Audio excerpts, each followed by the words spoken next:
Hello, welcome to English for Everyone, where we practice real-life American English. Today we're going to learn two great phrasal verbs, so let's get started. Pass on. Pass on is a phrasal verb, but we use it in two different ways. In one way it's separable, and in another way it's not separable, and they mean two different things. Let's take a closer look. If I separate the phrasal verb pass on, then it means to continue something.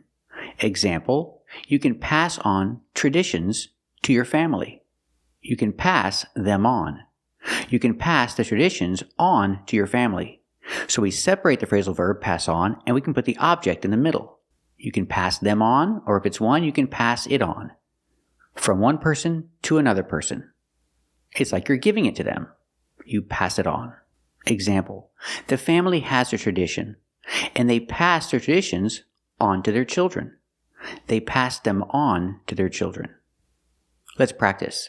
Does the family pass the traditions on to their children?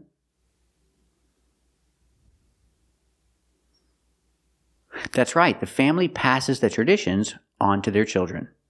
Does the family pass them on to their children? That's right. The family passes them on to their children. Or maybe somebody has a skill and they pass it on to their apprentice.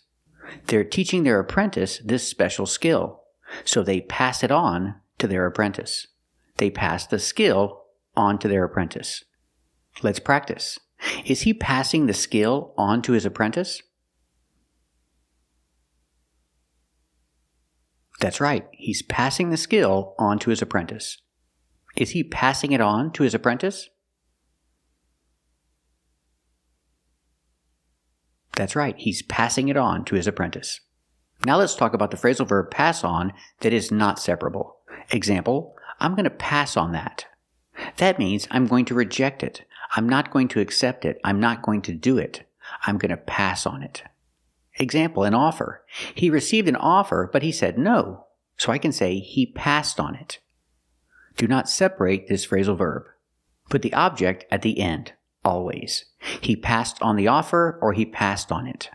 He didn't accept it. He said no to it. He passed on it. Let's practice. He received an offer. Did he accept it or did he pass on it?